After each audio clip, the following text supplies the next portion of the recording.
Nos encontramos, amigos televidentes, en nuestra principal sección, la entrevista, hoy con la grata presencia del licenciado Plácido Rosa, quien es vicepresidente de March, Franco y Acra, y además es miembro de la Junta Directiva de Copardón. Plácido, plácenos recibirte en el mundo del seguro. Muchas gracias, José Manuel. Para mí siempre es un placer estar con ustedes y compartir algunas ideas en torno al interesante mundo del seguro y un poco de la seguridad social. Bueno, gracias por esa modestia, pero según expertos en la materia, tú eres uno de los profesionales más conocedores y un experto en seguridad social. De tal forma que el mundo del seguro se viste de gala con tenerte a ti por acá hoy, precisamente para hablar de ese tema. Y empezando con él, nos gustaría conocer tu opinión acerca de cómo tú ves, cuáles son los desafíos principales que tú vislumbras en los actuales momentos del Seguro Familiar de Salud del régimen contributivo. Mira, yo siempre que hablo de seguridad social, me gusta, a pesar de todo el tiempo que ya tiene el sistema, empezar estableciendo que este es un sistema fundamentalmente bueno, que hoy tenemos mucho más de lo que estábamos envueltos en el tema de seguros de salud pensábamos cuando inició este sistema. Hoy en día nosotros tenemos un sistema en vía de maduración con una cantidad de afiliados que sobrepasa los 2 millones de personas directas, tanto en la parte de seguros de salud, la parte de pensiones, la parte de riesgos laborales. Yo creo que eso es lo primero que tenemos que decir. Sin embargo, esto no quita que haya muchas oportunidades de mejora. De un lado tenemos el tema de que siendo un sistema dinámico y que atiende a gente, la gente va cambiando de gustos, va cambiando de necesidades y consecuentemente de esa misma manera debe ir evolucionando el sistema.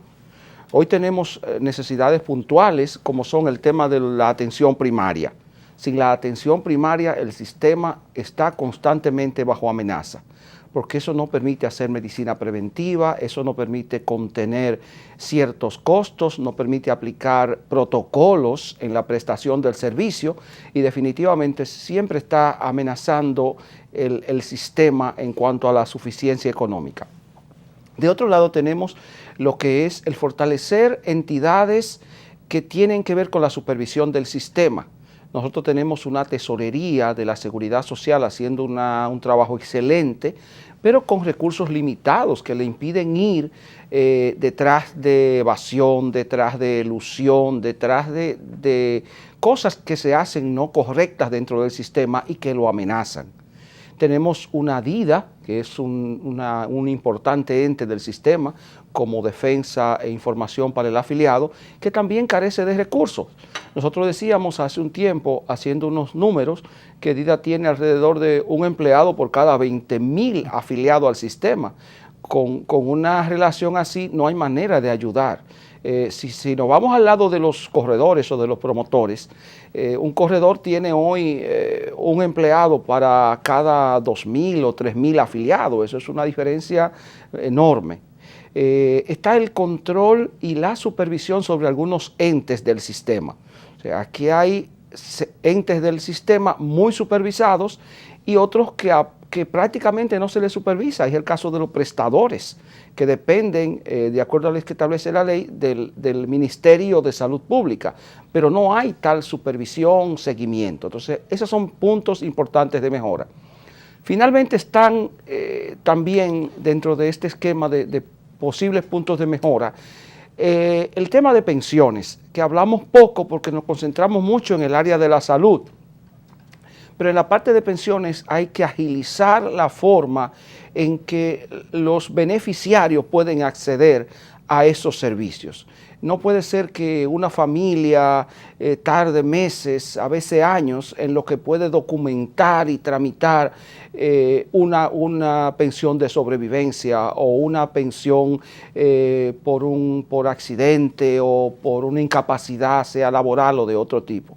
O sea, esos son aspectos que debemos mejorar. Igual que el tema de riesgos laborales, está todo aparentemente bien montado, pero en el fondo, al ser una entidad monopólica, estatal, no hay una verdadera reto de dar un servicio adecuado, y ahí se está dando un servicio que recarga a otros jugadores del sistema, como es el caso de las ARS, que cubren muchas cosas que deberían ser cubiertas realmente por la parte de riesgos laborales.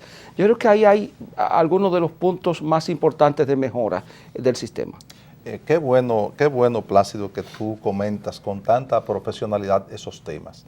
Hoy precisamente hay dos informaciones importantes en los medios de comunicación. Una que da cuenta de que ya el sistema de pensiones maneja 258.000 millones de pesos, que es el 7.1% del PIB. Eso significa que eso sigue creciendo y que hay, como bien tú señalabas, que tomar medidas para que se beneficie cada día más el afiliado. Una pregunta sobre eso es, ¿de qué manera el corredor da servicio a sus clientes y si percibe alguna comisión por los planes de pensiones? Eso es lo primero. Lo segundo, en el periódico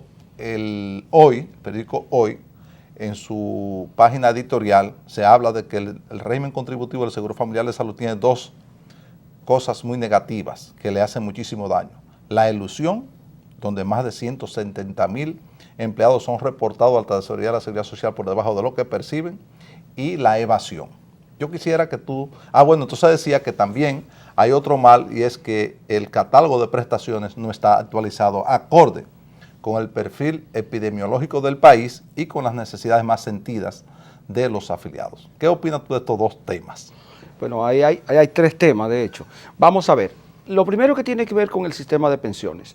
Por alguna razón, en el sistema de pensiones no se le dio la vigencia al promotor de seguros de salud, que era el profesional que venía ya con el sistema de salud por años. Y que le da servicio a su cliente. Sirviendo al afiliado.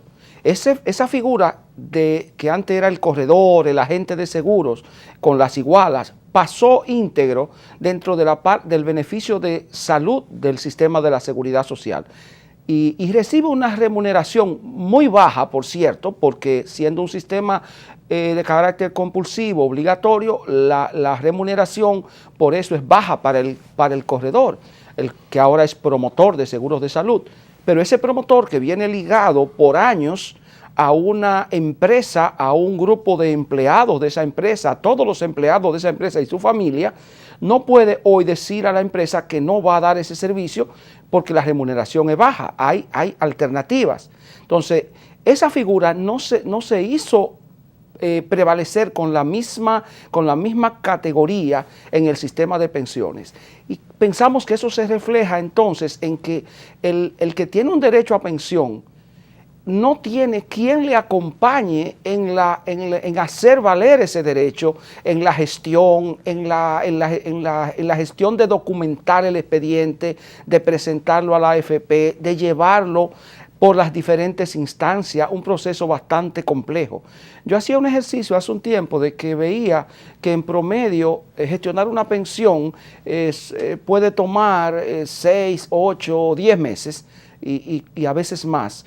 Y comparaba con el tiempo de gestionar una reclamación de seguro de vida, que es muy parecida de alguna manera con una aseguradora cuando hay un promotor de seguro, y ese proceso se puede reducir a 60, 70, 90 días como mucho cuando se tiene la documentación. Entonces ahí se ve muy clara la diferencia entre uno y otro. Es básicamente, creemos que definitivamente el sistema debe validar al promotor de seguros de salud para que también asista íntegramente al afiliado en la parte que tiene que ver con las pensiones.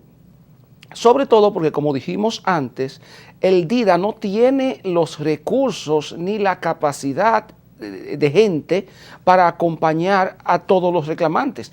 Estadísticas de hace alrededor de 5 meses que vimos decían que de alrededor de 40.000 fallecidos que pudieran tener derecho a una pensión, apenas se habían gestionado 5 o 6.000 casos, o sea, menos del 15% en sentido general. O sea, eso no puede ser en un sistema donde la pensión es el medio de vida de una familia que queda sin la cabeza.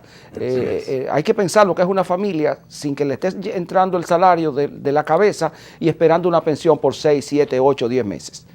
Con el otro tema que tú mencionas, que es el de la evasión y el de la elusión del sistema, definitivamente son elementos que amenazan el sistema, porque hay gente que está aportando muy poco al sistema por debajo de lo que se espera que aporte, pero que demanda todo el servicio como alguien que está aportando bien.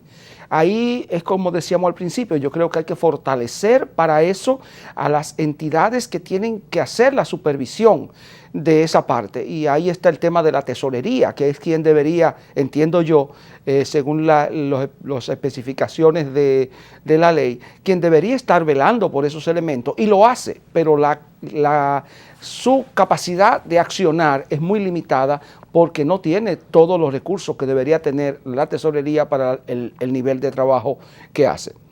Por otro lado, perdón. Por otro lado, nosotros tenemos, usted decía que el sistema ya se está madurando, que va creciendo, se va fortaleciendo, y mencionó en su primera pregunta los centros de atención primaria, para el tema de cuáles son esos costos que los mismos televidentes quieren saber, que se ahorraría el sistema implementando los centros de atención primaria. Bueno, lo primero que hace el centro de atención primaria es trabajar con la medicina preventiva. Sistemas socializados de salud tienen que estar basados en la prevención más que en la curación. Porque son sistemas de salud, no el sistema de enfermedad. No son sistemas de enfermedad, son sistemas de salud. Y en un sistema de salud la prevención es clave.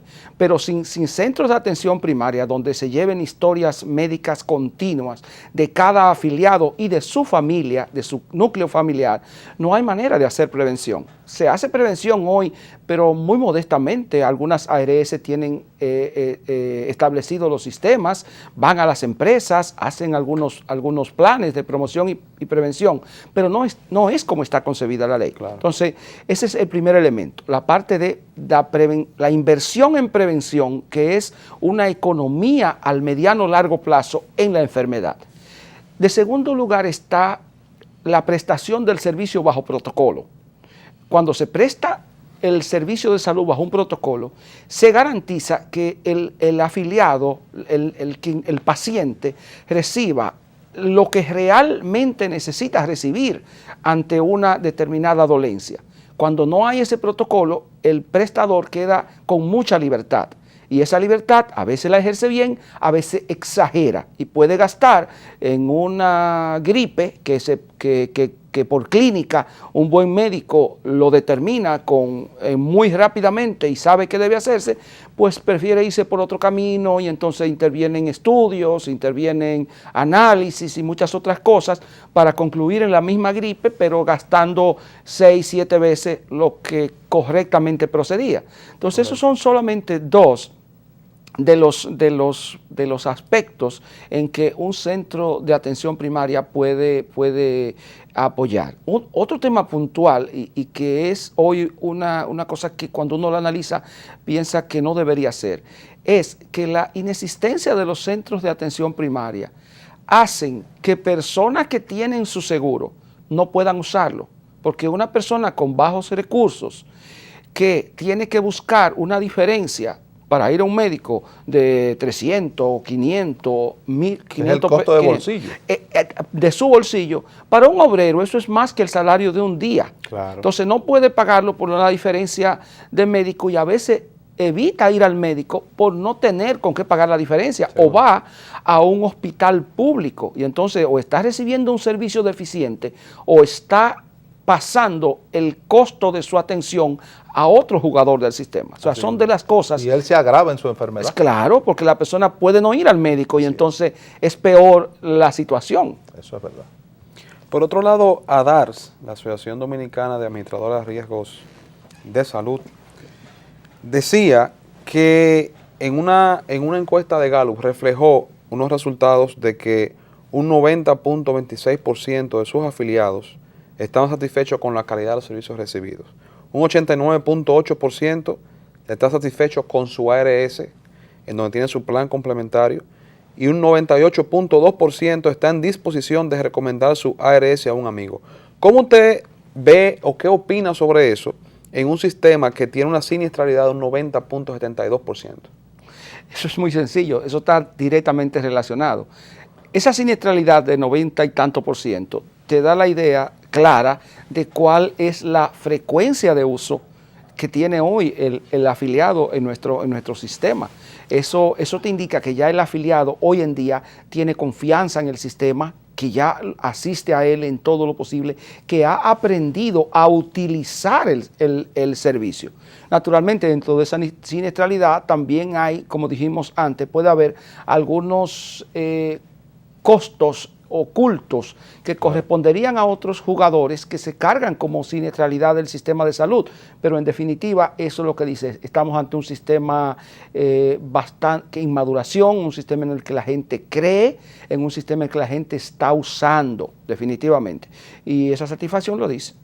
Plácido, no podemos dejar pasar tu presencia por este programa sin preguntarte cómo va el proceso de integración de March y Franco y Acra, y cuáles son los valores agregados que ustedes le pueden transferir a sus clientes actuales y potenciales.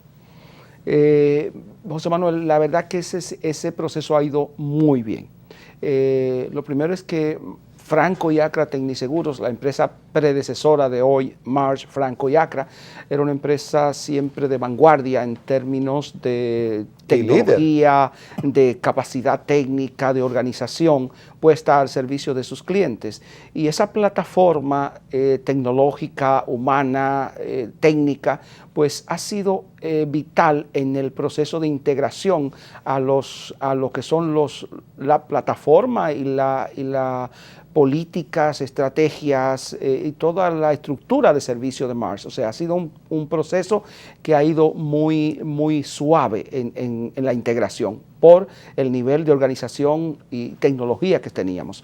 Por otro lado, en términos de lo que podemos hoy ofrecer al mercado, pues indudablemente que se ha ensanchado considerablemente el abanico de opciones.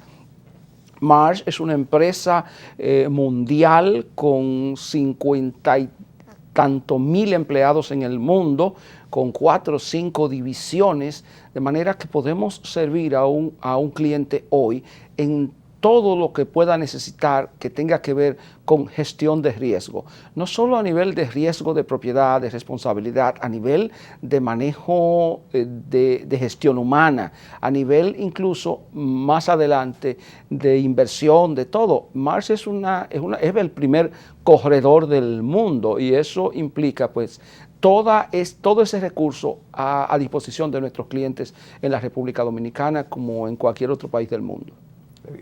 Muy bien, nosotros también queríamos preguntarle cuál era su opinión del cierre del año 2013 del mercado asegurado dominicano, que apenas superó los 30 mil millones de pesos y se esperaba incluso que llegaran unos 31 mil, unos decían 32 mil. ¿Cómo usted ve eso? Y de cara al 2014, ¿qué va a pasar? Si necesitamos un poco más de innovación, ver cómo crecemos un poquito más rápido. Yo creo que ahí hay varios factores. Lo primero, el año 2013 fue un año económicamente difícil. O sea, que digamos que el seguro es como un paralelo de lo que está ocurriendo en la economía en sentido general. Esa restricción que se sintió, pues naturalmente se siente también en el seguro. Hay aspectos que también hay que pensar que están impactando en el mercado de seguro y que debemos mirarlo. Por ejemplo, la desindustrialización, si se pudiera decir de alguna manera, es un fenómeno. Mientras tú tienes una industria en República Dominicana que para producir cualquier cosa, pensemos en cerámica, tú puedes tener una empresa con 1,000 empleados, con unas instalaciones, con una inversión física que pueda representar 50 a 100 millones de dólares, que genera necesidad de seguros. Si cambiamos eso hacia una economía de servicio y de comercio, esa misma producción tú la puedes hacer con un solo almacén y una logística de importación y emplear solo la 10ª parte de los empleados que tenía la fábrica y eso también se va a la larga reflejando en una disminución en una menor oportunidad, si se puede decir así, de crecimiento para el mercado de seguros. De igual manera, creo que institucionalmente necesitamos que el dominicano común y corriente de la calle tenga un mejor concepto del seguro, que tenga más confianza en el seguro. Por ejemplo, si nosotros miramos cuál es la proporción de viviendas aseguradas en República Dominicana, nos encontramos que es asombroso. Aquí puede estar asegurada el 2%, el 3% de las viviendas, cuando sabemos de inversiones enormes en ese sentido. Y pensemos no solamente la inversión, sino el riesgo. Y pongamos el caso de las viviendas en régimen de condominio. Una torre donde hay 20 apartamentos de un precio significativo. Claro. El riesgo de que esa torre quede inutilizada por un siniestro es más alto que el de 20 casas individuales. Pero esa torre tiene el precio probablemente de 20 casas individuales. O un poquito más. Un poquito más. Y el siniestro en una de esas 20 casas puede inutilizar las 20 unidades. Y aquí nos encontramos con que puedes ver una torre que vale 20 millones de dólares que no tiene seguro. Y la gente no tiene el concepto del riesgo. Yo creo que eso también es un elemento que está impactando en el lento desarrollo del mercado de seguro de propiedades en el país. Plácido, nosotros aquí en este programa, que gracias al Señor y al respaldo de nuestros patrocinadores ya tiene 21 años, siempre hemos enarbolado la necesidad de que el Estado Dominicano asegure los bienes del pueblo dominicano, como son las presas, las carreteras, los puentes, los elevados, los túneles, el metro, etc. Y vimos en días pasados, esta misma semana, que la Oficina Mundial de la Salud denunciaba que el 60% de los edificios, llámese hospitales, escuelas, que servirían de refugio en caso de un eventual catástrofe por un terremoto, no estaban aptos para ello y que son muy vulnerables. ¿Qué tú opinas de esta realidad triste para nuestro país? Ese es un tema que casi da miedo pensar. El tema de lo que es lo que son las edificaciones que deberían ser refugios en nuestro país, que tú mencionas, hospitales, escuelas, centros comunales para las zonas rurales, etc. E indudablemente puede verse que la calidad de esas construcciones es muy débil. De hecho, la calidad de construcciones privadas en este país pudieran no resistir a un terremoto de cierta importancia, como se vaticina que pudiéramos tenerlo nosotros por las zonas del mundo en que estamos. Recuerda, José Manuel, que en el terremoto del 2003, si mal no recuerdo, que afectó el país, en el caso de Puerto Plata, que fue una de las zonas más afectadas, precisamente varias escuelas resultaron afectadas, de manera que eso nos hace pensar que ese tipo de propiedad pueden ser muy vulnerables. O sea, ya tenemos una muestra de qué tan vulnerables son. Sin embargo, te digo que creo que hay un cierto interés en ir mejorando eso. Tenemos ya un nuevo reglamento de construcción sísmica en el país, el cual obliga ya a que las edificaciones actuales sean actualizadas a ese reglamento. Y eso es algo que eventualmente tendrá que ponerse en vigor.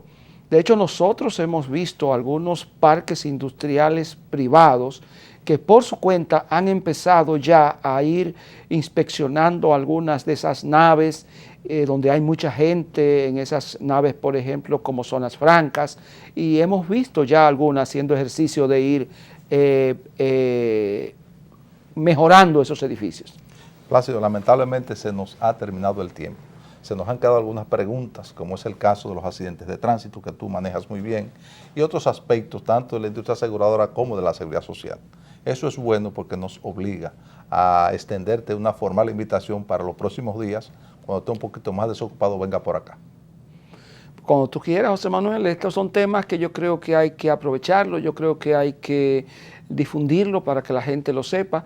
Y en eso de la educación yo creo que es muy importante, porque de hecho en el tema de la seguridad social hemos visto muchas voces que a veces desinforman y cuestionan aspectos que llevan a la gente común y corriente que no tiene la información correcta a pensar que este sistema no es bueno, que este sistema hay que desmontarlo, que hay sistemas mejores. Puede haber sistemas mejores, pero nosotros la experiencia que tenemos es que este es el mejor que hemos tenido desde hace 50 o 60 años. Entonces no debemos arriesgarnos en ese sentido. Bien, pues te agradecemos muchísimo, Plácido, tu participación muy profesional como siempre, muy técnica, y además de eso, tú eres un gran comunicador que lleva a los amigos televidentes esos conocimientos básicos para poder hacer mejor las cosas. De tal forma que nuestra eterna gratitud por tu presencia, y como siempre reiterarte que este programa siempre está a tu orden y a la orden de March, Franco y Acra. Gracias. A ustedes, amigos televidentes, como siempre les agradecemos su permanencia con nosotros y les invitamos a Otro Mundo del Seguro la próxima semana. Gracias por preferirnos y hasta entonces.